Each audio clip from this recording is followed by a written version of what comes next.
Fala, galera do Esporte Acontece. Aqui o Esporte só acontece com você. Rodrigo Coutinho na área com Marcelo Lima para mais um Fala Torcedor. E hoje não poderia ser diferente aqui, hein? Mais uma participação super bacana. Você já acompanhou o Santos, já acompanhou o torcedor do Palmeiras? Se não, vai lá, acompanha. Mas antes, se inscreva no canal, deixa a curtida, compartilhe com os torcedores, no caso do Tricolor das Laranjeiras. E hoje, representando muito bem o Clube das Laranjeiras, ele, o Adriano Diniz, para falar sobre essa fase do Fluminense, hein? Ele gosta da frase, viu, Marcelo Lima, do contra tudo e contra todos. É isso mesmo, Adriano. Bem-vindo aí, meu camarada.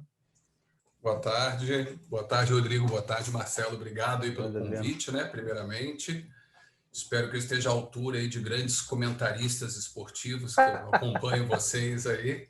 Cadê? Tem o Gigol também, né? Que tem aí um grande futuro pela frente. Mas obrigado aí pelo convite. Tá bom? Maravilha. Adriano, como é que você vê o Fluminense? Faz aí a pergunta a você primeiro, Marcelo Lima. Já se apresenta aí para o Adriano aí e já detona ou já valoriza o Fluminense, cara, que tem que ter aplauso, tá demais. É isso aí, concordo plenamente, Adriano. É um prazer a gente receber, cara. Bom, sou aqui um fanático pelo futebol, acima de tudo, sou santista de coração, mas fanático pelo futebol, acompanho tudo que eu posso. E eu vou ser muito sincero com você, eu não apostava no Fluminense esse ano. Eu achei que o Fluminense ia sofrer muito nessa Libertadores, acho que eu e 95% dos amantes do futebol, mas o Fluminense veio aí com uma força incrível, surpreendeu, mesclou a molecada com os vovôs ali, e eu acho que o Roger vem fazendo um trabalho incrível. Na sua concepção, você acha que ele encontrou uma boa mescla aí de garotos versus vovôs? E com essas entradas e saídas, ele troca muito Nenê com Casares, enfim, Egídio com lateral também que entra de vez em quando. Essas mudanças, elas acabam atrapalhando um pouco o esquema ou não? Isso é saudável e o Fluminense, nessa troca que vem acontecendo, mantém o seu padrão e tem jogado bem em todos os jogos? Olha, bom, o Fluminense ele fez já um bom campeonato brasileiro, né? Também era desacreditado também pela grande maioria, ninguém esperava, né? Mesmo o torcedor do Fluminense, claro, o torcedor sempre tem aquela esperança, fala, não acredito e tal, mas torcedor, sempre tem esperança de que faça um bom campeonato. E acho que surpreendeu, né? Começou lá atrás com o Odair, depois teve a transição para o Marcão, que terminou de uma maneira bem, o time encaixado. Surgiram grandes apostas aí, grandes jogadores como o Calegari, que veio da base, o Martinelli também, que veio da base, fez um excelente campeonato. E eu acho que esse ano deu uma encorpada no elenco, né? Acho que teve a chegada de alguns reforços aí pontuais que deu uma melhorada no elenco. Sobre o Roger, acho que ele chegou também com desconfiança, né? Não era quem a torcida queria, né? Tinha outros nomes aí que a torcida desejava, mas eu acho que ele está fazendo um bom campeonato. É um estilo de jogo mais reativo, é verdade, né? É um pouco de jogar mais lá atrás, não tem muita posse de bola, você vê que esses jogos do Fluminense, o Fluminense está entre 30% e 40%, acho, de posse de bola só. Então, mas eu acho que o time tem se comportado bem, tem algumas coisas para ajustar, né? Assim, ao meu ver, né? Tem sofrido muito no primeiro tempo, assim, agora virou rotina. O Fluminense no primeiro tempo faz um primeiro tempo sofrível, com muita dificuldade, né, de transição de bola, e os times já notaram isso e estão começando com pressão alta, né, marcação alta na saída de bola, tem dificuldade nessa transição para o meio campo. Mas no segundo tempo o time é outro, né? É o que vem acontecendo. Aconteceu no Fla-Flu, aconteceu na Libertadores, nos outros jogos, nos jogos passados. Então eu acho que não é coincidência. Eu acho que são algumas mudanças que o Roger está fazendo e está dando essa virada de chave no segundo tempo. Uma delas é o Nenê, né, que eu acho que não tem mais condições, ele tem que sair do time. Isso está claro, né? Você falou da mescla ali de jogadores, é importante, mas o Nenê nesse esquema não está dando certo. O Nenê não é um meia, né? Um meia armador, assim, ele é um cara que fica mais lá de ponta de lança, ali mais perto ali do atacante, não tem essa recomposição. Então, a dupla de volantes ali, o Martinelli e o Iago, tem sofrido muito, porque fica um buraco ali no meio. Agora, o Iago corre pra caramba, né? O cara é um maluco, corre de um lado pro outro, que ele não tem, assim, de técnica tão apurada, ele tem de vigor físico, assim, e vontade. Então, eu acho que as falhas que o Fluminense precisa ajustar, para mim, é isso. Meio campo, ele deve entrar hoje com o Casares, no lugar Sim. do Nenê, muito provavelmente vai entrar com o Casares, e deve voltar o Luiz Henrique no lugar do Gabriel, né? Do Gabriel. Eu acho que o Gabriel Teixeira ele teve a chance no último jogo de começar jogando, porque ele tem entrado muito bem no segundo tempo. Mas eu acho que por conta do meio-campo, o Nenê não sei esse cara que fica mais centralizado lá atrás, que recompõe. Eu acho que perde muito o Gabriel Teixeira, que é um moleque de ataque, mas o Luiz Henrique, nessa parte defensiva, ele é muito melhor de marcar a saída de bola lá do time adversário lá na frente. E também para ajudar na Avenida Egídio, né?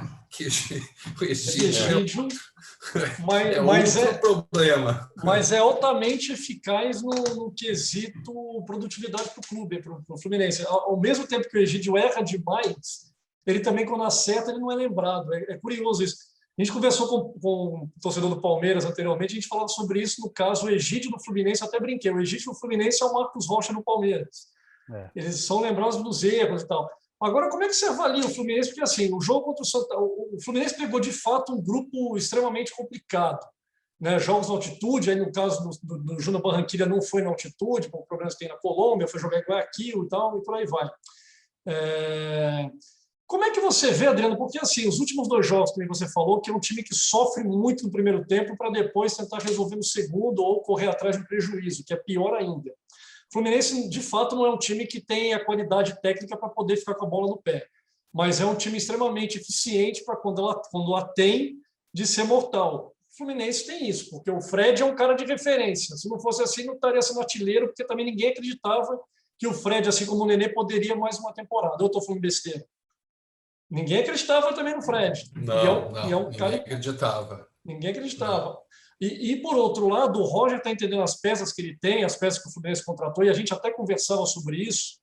O Fluminense ele trouxe muitas peças refugos de outros clubes, David Braz, o Wellington, por exemplo, e os dois acabam, ao meu ver, se juntando agora ao Nenê, que o Nenê deve estar realmente perdendo espaço, que o Casares vem entrando e vem dando conta do recado, e muito bem conta do recado. É um cara que dá uma intensidade para o Fluminense que ele não tem no primeiro tempo e tem no segundo, assim como o Luiz Henrique, por exemplo. Então, assim, eu acho que a partir do momento que você descobre isso, não tem por que você mudar. Por isso que ele deve entrar desse jeito hoje, independente de ter um Fla-Flu no domingo, no sábado, para resolver o título. Eu não sei se você concorda com isso, que chegou finalmente, acho que o momento do Roger entender que foram feitos testes, mas agora estamos entrando numa fase de Libertadores que vai entrar nas oitavas de final e temos uma final de Carioca pela frente. Eu não posso mais me dar ao luxo de ficar errando, porque uma hora a sorte acaba. Porque, querendo ou não, Adriano, ao meu ver, eu acho que o Fluminense tem muita sorte e time competente tem que ter sorte. O Marcos Felipe é um cara que está pegando tudo hoje também. Ele errou contra o River Plate, mas é um cara que depois daí teve a maturidade e resolveu os jogos lá fora, contra o Santa Fe e contra o Júnior Barranquilla, senão o Fluminense não sairia vitorioso. Só que o Fluminense vem calando muita gente. E no programa do Esporte Acontece que a gente faz, eu pode até voltar ao programa que a gente estiver vendo aí duvidar, eu comentei que eu acreditava que o Fluminense sim poderia passar. Eu falei, o que não pode é falar que o Fluminense dá parabéns para o Fluminense ter empatado com o River Plate no Maracanã. Porque aí você tira a grandeza do Fluminense porque está jogando em casa. É o que eu vejo. E, por outro lado, o Fluminense tem aí sorte, porque o River Plate está todo mundo com Covid, o Santa Fe teve gente com Covid. Isso não é problema. Um time que tem competência tem que ganhar quem estiver lá. E o Fluminense está tendo e está jogando para ganhar, não está jogando com medo. Isso que está sendo legal de ver. Você tem essa percepção também, não? Sim, eu acho que o Fluminense teve também 2 dificuldades aí nos últimos jogos fora do Rio, né? Por conta lá foi para a Colômbia, daí não pôde ser em Bogotá por conta do Covid, foi para outra cidade, teve que fazer uma viagem cansativa e tal. Na semana seguinte, daí voltou para o Brasil, semana seguinte viajou e chegou lá, teve que ir para onde foi? Para o Equador, para Guayaquil, no dia seguinte. E mesmo assim fez um bom jogo, né? Fez um bom jogo, conseguiu, né? Então, assim, mas concordo com você, não é de aplaudir, não, porque empatou com o River em casa. Eu acho que fez um primeiro tempo também, de novo. Primeiro tempo ruim, segundo tempo acordou, né? Nem está tendo que tomar aquele gol, aquele chacoalhão para acordar. Isso que não pode. Eu acho que concordo que não tem uma análise hora para teste. Eu acho que realmente ele vai colocar o Casares. Agora tem que ver se vai entrar bem, né? Porque tem aquele jogador, o próprio Biel, né? O Gabriel Teixeira. Sim. Ele tem entrado muito bem, mas no último jogo contra o Fla-Flu ele não começou. Né? Então eu não sei se não é aquele jogador de segundo tempo. Né? O Casares também, ele jogou Carioca, né? Claro, não com o outro time, não o time titular, Sim. mas não fez um jogo também que, assim, desde o começo, assim, um jogo espetacular. Ele tem entrado bem, né? Mas eu acho que é melhor do que o Nenê. O Nenê ele está se arrastando, o esquema de jogo não está legal para ele, então acho que é ou o Casares ou o Ganso. Então deve entrar o Casares e deve voltar o Luiz Henrique. Agora tem que ver se ele entra bem, né? Tem aqueles jogadores que só entram bem no segundo tempo, né? Você Com vai certeza. lá para anos 90, Tupanzinho, lembra que entrava? Tupanzinho arrebentava com o jogo. Juninho Paulista do São Paulo. Tupanzinho, na versão que o Corinthians não perdia para o São Paulo, todo jogo os gols eram de Tupanzinho. E foi dele o primeiro gol do título do Corinthians no Brasileiro em 90. Exato. O Marcelo, eu quero fazer uma pergunta aí, porque depois eu quero entrar na questão aqui da tabela, porque esse jogo é de extrema importância. O Fluminense não tem nada a ver com isso novamente, mas o Júnior Barranquilla tem problemas para essa partida, principalmente o seu principal jogador, que é o Borja. Mas isso não é problema do Fluminense, mas também não pode dar sopa para o azar, porque Libertadores já provou que quando você menos espera é onde dá o problema aí, né, de perder pontos inesperados. Sim. O Adriano colocou um ponto que eu acho importante, que também às vezes eu vejo no time do Santos, que é esse buraco, né, que fica no meio entre a ligação meio-ataque. Né? O Fluminense me parece que se ressente um pouco disso também. Mas quando o Casares está e ele verticaliza os passes ali no Kaique, que é um menino espetacular, joga muita bola esse moleque. O Fluminense tem que cuidar desse menino, hein? Esse menino é muito bom. E esse menino serve o Fred, aí o Fluminense é muito efetivo, né? Acho que essa é a grande arma do Fluminense hoje, pelo que eu vi dos jogos do Fluminense até então, são essas enfiadas de bola do Casares, Fred e Kaique ali se entendendo muito bem. Mas quando pega um time argentino, que é um time bastante tarimbado ali, com muita catimba, né? Que a gente conhece os times argentinos, e o Júnior é um time complicado. Não, o Júnior não é argentino. Da Colômbia, o Júnior Barranquilla. Da Colômbia, perdão. O River que está ferrado aí, porque River, o River está podendo dar Deus. Para muita gente, Fluminense não classificaria, mas quem pode não classificar é o River Plate. Quem pode dar Deus Então, refazendo a pergunta, mas quando pega esse time colombiano, então, que é um time talvez um pouco mais técnico, essa verticalização pode trazer algum desguarnecimento ali atrás, um pouco mais de calma e trabalhando posse, se bem que você bem colocou que o Fluminense não é um time de posse de bola, mas que precisa ter volume de jogo para ganhar o jogo bem, ou você iria verticalizando mesmo, até se expondo um pouco atrás para fazer o resultado e seja o que Deus quiser? Eu acho que a questão de verticalizar não vejo como um problema. Eu acho que assim, o Casares, acho que ele vai povoar mais o meio-campo, ele joga mais centralizado e ele também tem a tendência de recuar mais, tem mais pulmão e ele tem essa tendência de recuar e pegar a bola mais de trás para carregar para frente, diferentemente do Nenê. O que tem acontecido hoje é aquele chutão, né? O chutão lá do Marcos Felipe lá para frente para o Fred dar aquela escoradinha e tentar ali no abafa. Então, eu acho que a verticalização acho que não é um problema. Eu acho que o Casares pode. O que precisa melhorar, o que eu acho o Egídio lá atrás também não é bom, mas ele tem seu mérito, como o Rodrigo falou. Ele sabe fazer um cruzamento, ele dá assistência. Então, esquece ali o Egídio lá atrás. Pega o Martinelli e o Iago, tem que dar aquela recuada, ficar mais perto ali do Nino e do Lucas Claro, e o Casares também mais centralizado. E carregar essa bola, fazer essa transição até o ataque com mais segurança, né? Então, eu não vejo um problema, não, essa verticalização. Acho que, pelo contrário, acho que vai ajudar a povoar mais ali esse meio campo e sair com mais segurança nessa transição para o ataque. Maravilha, Adriano. O caminho para a vitória, né? Eu acho que sim. Eu acho que hoje o grande lance do Fluminense no jogo, vocês podem me cobrar depois, bota no comentário aí, fala se viajou, detona depois, não tem problema. Depois do jogo, tudo bom para detonar. Mas eu acho que o jogo do Fluminense hoje vai ser extremamente focado na bola parada. principalmente porque o Casares vai entrar nessa jogada, porque o Nenê nem isso está conseguindo fazer, mas é um cara de extrema importância. Acho que o Nenê, para entrar no segundo tempo com o time ganhando, eu acho que aí é um outro Nenê, porque é um cara que consegue segurar bem a bola, é um cara que ele força a falta, é aquele cara enjoado, um cara chato de você enfrentar, que é um saco. Você pega o Nenê, o cara já cai, pega a falta, você já está ganhando um tempinho. Então é importante ter um cara desse no time, no elenco.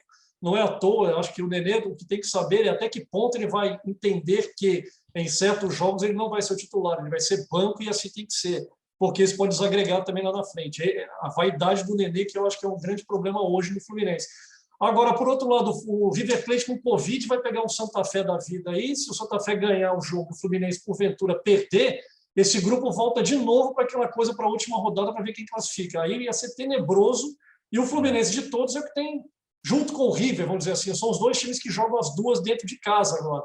Só que o River Plate com problema de Covid, se perde esse jogo, vai ser um jogo de vida ou morte contra o Fluminense, que já pode chegar classificado, e assim é o desejo dos tricolores, porque se tropeçar hoje, tendo que defender na Argentina, um time que precisa ganhar para classificar, ganha uma outra proporção, um outro cenário aqui que estava teoricamente muito tranquilo para o Fluminense, que pode virar uma tragédia, ou não, Adriano?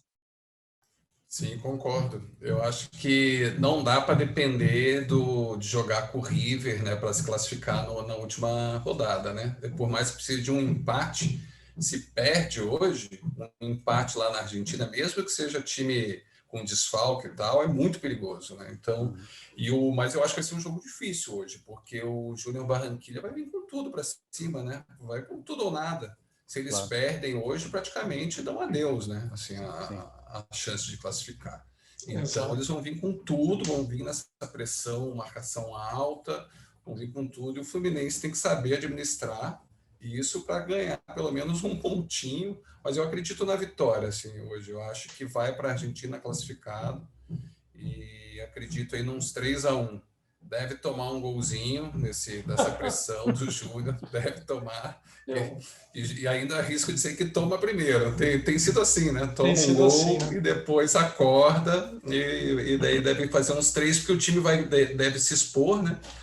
E é um time mais enjoado do que o Santa Fé. É um time mais ajeitado do que o Santa Fé. Bem, o Kaique está para o Manchester City, deve jogar aí, né, até o final do ano, da temporada, depois tchau, Manchester City, então vai ser uma baita perda do Fluminense, mas que tem aí o Abel Hernandes. A gente vai sair um pouco da Libertadores para falar da outra decisão que o Fluminense tem, que é o Fla-Flu, né? E Fla-Flu a gente sabe que é mais importante do que qualquer coisa que aconteça pela frente. É impressionante como que tem uma questão para suas torcidas, tanto de Flamengo quanto de Fluminense, a ponto do Fluminense pensar: o que eu faço hoje? Eu preciso só de um ponto para classificar, mas não posso dar o luxo de machucar alguém porque tem Fla-Flu no sábado. Como é que é para você, Adriano? Hoje o Fluminense dá para aquela frase de quem espera sempre alcança, 2008 está aí, meu amigo, LDU. Dá para sonhar com o Fluminense passo a passo ou já está bom, de bom tamanho chegar até umas oitavas ou quartas de final? Você, como torcedor, o que seria bom para você, para o Fluminense? Ganhando o Carioca, estou falando. Ganhou o Carioca mais cedo da Libertadores ou perde o Carioca e tem que dar as fichas dentro da Libertadores? Como é que você vê esse imbróglio que o Roger Machado tem que desvendar aí? Olha, eu acho que ele não poupou, né? O último ele poupou nos primeiros jogos, jogou com o time reserva, começou meio mal. Primeiro era sub-20 lá, começou, né? Os primeiros jogos. Sim. Daí depois começou o time reserva e tal. E estamos na final. Acho que a gente fez um bom jogo dentro das limitações que o Fluminense tem, né, contra o Flamengo. O primeiro tempo foi domínio total do Flamengo, né? O Fluminense sofreu muito. O segundo tempo conseguiu ali com os ajustes equilibrar um pouco a partida. Então, eu acho que o torcedor quer muito esse campeonato carioca, apesar de todo mundo falar que o carioca não vale de nada, estadual tem que morrer, não sei o quê. Eu acho que vale, sim. É um título que o Fluminense faz tempo, nem sei agora quando foi o último estadual que o Fluminense ganhou. Mas a gente até conversou um dia, né? O Fluminense tinha, até início dos anos 2000, aí ele era um time com mais títulos carioca, assim, com uma larga diferença. Depois o Flamengo veio, depois do começo dos anos 2000, passou o Fluminense. Então acho que está na hora aí de um títulozinho aí do carioca. Agora, Libertadores, o que a gente quer, obviamente, é o título, né? Acho que depois de 2008 foi muito sofrível, né? Aquela final, eu estava lá no Maracanã, eu vi como foi triste demais. Assim, aquele time merecia muito, né? Aquele título foi um time que jogava muito bonito. E o árbitro, se tivesse o VAR naquela época, a gente tinha sido campeão, assim, certeza, porque teve 3 lances escancarados. Thiago assim, Neves, baldaço. né? Thiago Neves. Thiago Neves fez 3 gols na final e estava no auge, né? Ele estava muito bem. Então é um título que o Fluminense deixou escapar e quer muito. Agora, assim, claro, a gente sabe que tem outros times que têm elencos superiores, né? E estão mais preparados que o Fluminense. Então, acho que se chegar ali caso não ganhe, chegue pelo menos numa semi, acho que merecia chegar numa semi. E acredito que o Campeonato Brasileiro muito difícil. Campeonato. Mas foi assim em 2020 mais também. Difícil que a Libertadores. 2020 também era difícil. O Fluminense foi comendo pelas beiradas, conseguiu passar na Libertadores na fase de grupo direto, meu amigo. Sim, exato. O nível e a Copa do Brasil, né? Tem a Copa do Brasil, que é um outro que eu acho que, se não ganhar a Libertadores, eu acho que é foco na Copa do Brasil. Copa do Brasil? Brasileiro eu acho difícil. Copa do Brasil, você tem o seu treinador. O seu treinador foi o cara que deu o título do Fluminense, né, da Copa do Brasil, né? Roger Machado, né? Contra o Figueirense, né? Com o Renato Portaluppi, né? O Renato Portaluppi, exato. Renato Gaúcho ainda, Gaúcho, técnico, e o gol do Roger. Gol do Roger. O Fluminense foi campeão em 2012, a última vez, Carioca, se não estiver enganado. Né? Se não estiver enganado, é 2012. 2012. Foi com o Fred ainda, o Deco, aquele time lá. Né? Time campeão brasileiro, né, de 2012, né? 2010 e 2012. Então, era um bom time do Fluminense, mas depois caiu aí para não ser campeão carioca, o Flamengo ganhando fácil. Foi a saída da Unimed, né? Depois teve, aí teve grandes dificuldades. Agora que o time está começando a tentar se reestruturar novamente com o baque, que foi a saída da Unimed depois de 10 anos no clube, né? Maravilha. Vamos ver o que acontece aí. Vamos ver se repete 95, hein? Pelo amor de Deus, não faça isso, não, com todo o respeito aos tricolores. Mas nas veias rubro-negras corre sangue tricolor, tá tudo bem, gente. Nós somos rivais. A do Ame Rio, mas não tinha do Ame Rio para te homenagear. Mas tinha o Ame Rio, né? Você tá de sacanagem. Grande Adriano, grande tricolor das Laranjeiras, representando muito bem aqui esse time glorioso das cores que traduzem tradição. Obrigado, viu, Adriano? Deixa um recado aí para a nação tricolor. Boa sorte hoje. Eu acho que meu palpite eu não dei. 4-2, Marcelo Lima, não sei quanto você acha que vai ser esse jogo. Para mim, 4-2 Fluminense com 2 gols de Abel Hernandes, hein? Quem diria, hein? Para mim, 2-0 Fluminense. Vamos ver. Meu palpite é 3-1. 3-1 Fluminense, e o recado que eu deixo é o que você começou falando hoje: contra tudo e contra todos. Vamos para cima. Vai para cima. Boa. Quer dar um palpite no sábado ou não? Sábado, eu acho que vai acabar 1-1, pênaltis, e o Fluminense ganha nos pênaltis. Pelo amor de Deus. Foi um prazer te conhecer, Adriano. Morre todo mundo. Vamos ver o que vai acontecer. Eu acho que vai ser um grande jogo. Se o Flamengo não perder o caminhão de gols que vem perdendo, eu acho que faz um jogo mais tranquilo do que imagina. Agora, se vacilar como vacila nas bolas paradas, se o Fluminense tiver um bom dia, aí vai ser difícil chegar. É aguardar para ver. Confirmado no Maracanã. Foi confirmado no Graças Maracanã. a Deus. Não tem lógica nenhuma para o Brasil. Eu também acho que não tem lógica nenhuma. Tem que ser no Maracanã, o berço, e não tem por que ter torcida também. Vamos parar com essa palhaçada aí e respeitar as vidas. Já que fizeram a palhaçada de botar a bola rolando em tudo que é torneio, vão pelo menos preservar para aqueles que não precisam ir no estádio. É isso. Você deixa seu comentário aí, se inscreve no canal, vai, compartilha, vamos junto aqui, o esporte acontece com você. Grande abraço, Adriano, obrigado pela sua presença aqui. Portas sempre abertas no Fala Torcedor, porque em breve você pode estar debatendo com um cara que é um rival seu aí sobre um jogo, quem sabe, por que não. Portas abertas. Obrigado, meu amigo. Obrigado, Rodrigo. Obrigado, Marcelo. Um abraço aí. Grande abraço, Adriano. Obrigado. Valeu.